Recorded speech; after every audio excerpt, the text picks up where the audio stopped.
question that we've been getting in recent weeks is the housing market going to crash? And that's a great question. As we saw in 2006, 2007, that economic downturn did result in a really terrible housing market crash. There's several factors that are different in our economy today than were in the years leading up to the 2008 housing market decline. And so I wanted to answer the question by giving some real examples of these differences and hope that that provides clarity and helps to answer the question. So the first thing is mortgage standards, and this is how easy or difficult is it for somebody to get a loan.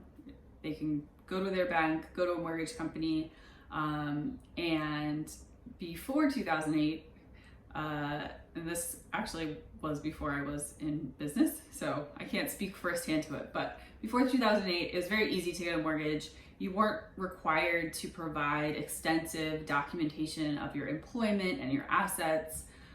That's completely changed. In fact, one of the top complaints we get from people is how intensive the mortgage application process is, even for people that are extremely well qualified with large down payments, lots of money in the bank, great jobs. Everyone has to provide the same information, and they even re-verify employment just a few days before settlement to make sure someone hasn't lost their job. And all of that is because mortgage companies learned a lesson, and they learned that they needed to reduce their risk and really fully vet people to make sure that they're qualified. So that's a massive change that has taken place. And even as some restrictions have eased in recent years, still the ability of someone to get a mortgage is highly dependent on their qualifications. Next is home price appreciation. In the years leading up to 2008, there was crazy house appreciation, 10 to 20% a year. And although prices have steadily increased as we've had very positive economic conditions recently, it hasn't been the same level of increase. Prices have not gone up as quickly as they did in the years leading up to 2008. So it's expected that in positive economic times that there is price appreciation. That's something that we have come to expect with real estate and real estate as an investment vehicle. And so that's not uncommon. And we have seen some years where appreciation has been, close to 10%. But we've also had years that have been a little bit slower. And that leads me to the third factor that's very different, and that is low inventory. In the early 2000s, there was a massive building boom across the country. There was excess supply of homes. There were more homes than people looking for homes by a large amount. And so when prices went down, that left a lot of properties that were vacant. That the oversupply and the oversaturation of the market is one of the main factors that caused prices to decline. And so going into this difficult period right now, we have kind of the opposite. We have low inventory across the board. We have builders, not really building enough to keep up with demand, in part because they don't want to make the same mistake that happened before. But really it does come down to supply and demand. And if demand is high, going into the pandemic, as we saw with the first few months of this year where we had extremely strong market conditions, there is still more demand than supply. We just have people kind of taking a time out at the present moment. And it is expected that we will see the number of properties on the market increase as long as these stay-at-home orders are in place. And that's just to be expected, as some buyers are going to wait and see what happens, to see what happens with their employment, their income. Also just for personal safety reasons, a lot of people aren't comfortable viewing houses right now, which is completely understandable. But all that being said, in terms of the overall economic picture, overall housing market, inventory is very low and demand still is expected to be higher than the amount of homes on the market when this is all over. The last point I wanted to touch on is that homeowners have more equity in their properties today than they did in 2008.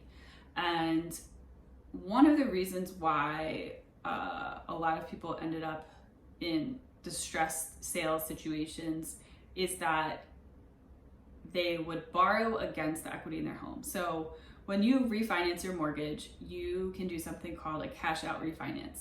And you're essentially getting a new mortgage against your property, and you're withdrawing a certain amount of money because the value of your home has gone up. And that was rampant in the early 2000s as prices were going up so quickly. People were like, well, why wouldn't I, take out this $100,000, buy another property with it, buy an investment property. And then when prices went down, that left them in a situation where they couldn't sell because they didn't have the equity. Their house was worth a lot less than they owed on it. And so cash out refinances are dangerous in that sense, if not used carefully. And the restrictions these days require, I'm sure that there are lenders that do it for less, but in general, you have to stay above 20-25% equity in your home. So although you still can do a cash out refinance, the minimum amount of equity that you can keep in your home, is intended to protect the homeowner from that situation. So all things being said, I think we have definite reason to be concerned about the overall economic uncertainty. A lot of people are really being financially devastated by what's happening with businesses being closed, and that will create financial hardships and an increase in distressed sales. We don't know what the timeline for that is going to be, but I think overall our housing market is pretty strong and healthy going into this, and that will help ensure a quicker recovery. We don't know what that time frame will be, but I think the differences between what we saw in 2008 and today are pretty substantial. And there could be other things that we're not thinking of right now. The economic models are not really set up for this type of crisis. So the future is unknown, but I think we can sleep well at night, and I'm certainly not rushing out to sell my house. I think it's going to be worth, at this time next year, at least the same amount as it is now, if not more. And I think that's kind of the mindset that I would recommend people have at this point in time.